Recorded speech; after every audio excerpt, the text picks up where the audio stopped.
Welcome to the channel. I'm going to build a folding bow saw, and here I am kind of showing you the end at the beginning just to show you how this thing assembles. It basically is just it's a 21-inch saw blade. It mounts into a couple of arms that have a slot cut in them so that they can fold flush. You'll see that in a minute. And then it comes back apart, folds into itself, and it all fits in a very skinny package. Here is an animation of how that folding works. I built this thing completely out of scrap, actually one stick of scrap. This piece of 5/4 cherry that I had in my pile, it wasn't straight. It was kind of wonky. I tried my best to cut a straight edge into it to get a straight piece of wood. Didn't work out that well. Didn't need it that long anyway. Cut it down to about 21 inches in length because each side was only about 10.5 inches in length, and the stick in the middle was only about 19 inches in length. So I cut it down, used this tapering jig that I've used for tapering legs and things.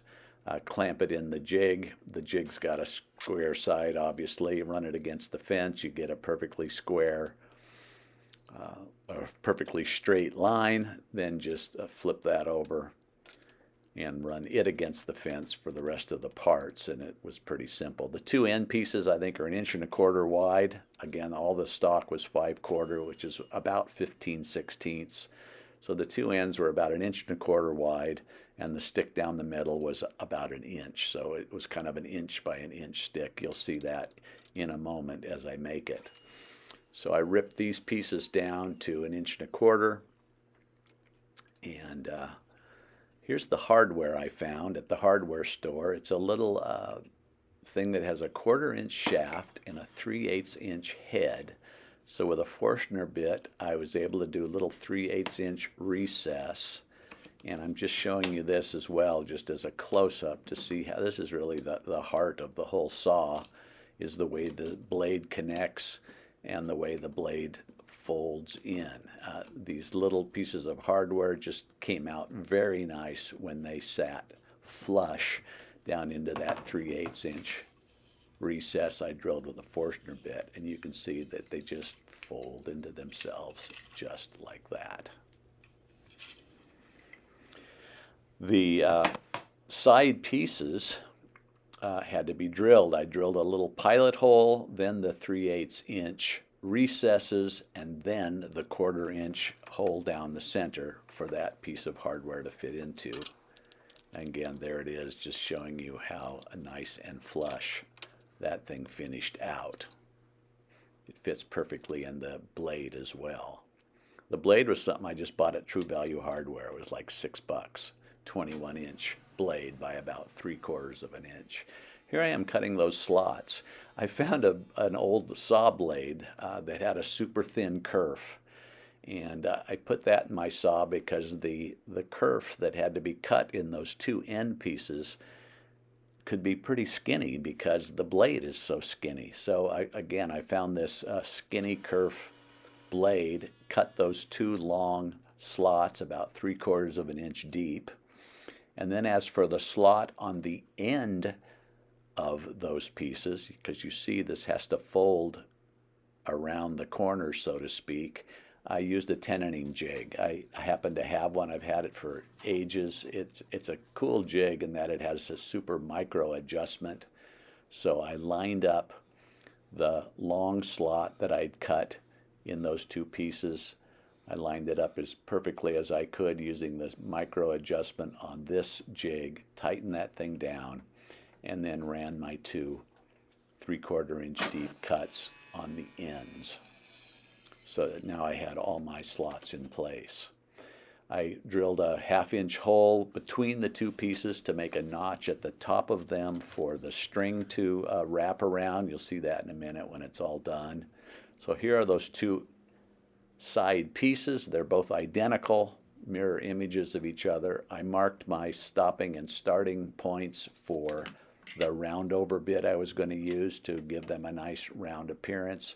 I also marked my tenon locations in the middle, because there's going to need to be the mortise locations in the middle, because there needs to be a mortise in each one of these pieces, as well as tenons on each end of the center strut. Here's the 1/2 inch roundover bit I used to shape these. And honestly, they took on a very nice shape. If you take that big of a roundover off of a piece of wood that's only 1.25 inches wide and 1 inch thick, it's very comfortable in my hand as a finished product. It didn't require any special sculpting or anything. I just simply rounded them over. Here are the mortises I cut. I used a 3/8 inch mortising bit in my drill press. Here it is at the drill press. As long as you get that bit square with the fence, that's hugely important. Usually what I do is clamp something to that bit to square it up to make sure I have a 90-degree square hole, 90 degrees or parallel with the sides of my piece. So I cut this 3/8 inch mortise in each of those end pieces, undercutting just a little bit on the ends because that center strut needs to be able to move, ever so slightly up and down. You don't want it, you want it tight left and right, but up and down you want it to be able to move ever so slightly, because as you tighten the string, you want tension to come on that saw blade, and so there needs to be a tiny bit of movement where the center strut meets these two sides. So here I am making the center strut. Again, it finished out at about 5/16 by 5/16. You could say a 1x1. I simply ripped that, put it on my table saw sled with a stop block, just adjusted my saw depth, tried some test cuts, making adjustments each time I cut to get the width of that tenon to fit nicely into the mortise. Did a little bit of testing, cut, test, cut, test, cut, test, until you have a perfectly tight-fitting mortise. Then just whittle that away with the saw blade. It leaves a few saw marks. You can clean them off a little bit by moving it sideways over the saw blade, but I tend to get it super tight this way and then clean it up with a shoulder plane to get super fine-tuned so that it's just nicely snug in the tenon in the mortises in the side pieces. So that took a little finessing, but I was able to get it, flipped it over, cut it to the proper length, cut the end of it off, and there it is. Then to round over, honestly, what I used, you can see the roll of tape there, I used double-sided tape. It works like a charm. My tabletop is smooth, almost glossy, so the tape sticks really well. And I simply stuck the pieces down to the table with tape and ran freehand it's a bearing guided bit, but I ran it just freehand using the bearing guided bit to outline those pieces with a 1/2 inch roundover. Cleaned up the burnt spots with sanding and finished it with shellac and then a coat of wax. Here I am making the little winding stick. I wanted it to have a little taper on it just to look nicer. So again, I used my jig to hold that at a slight angle. Then I cleaned it up with a block plane, cutting some chamfers in the edges just to make it smooth in your hands. This is really the only part that you have to handle a lot. And here I am assembling it. Again, that's that little piece of hardware I found at the hardware store, just to show you how that works.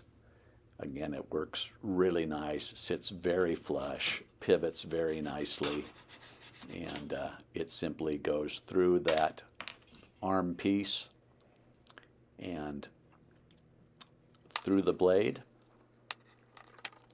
allowing the folding action. It's one of those on each side, and it folds just like that. Works like a charm. Here's the finished saw, tight. I'll show you now. I'll take it apart. This is how easy it comes apart. You pull the string off, pull that center stud out, fold the two arms in, and stack it up. It would fit nicely in a backpack, and there it is, a folding bow saw. If you've enjoyed this video, please subscribe. Thank you for watching.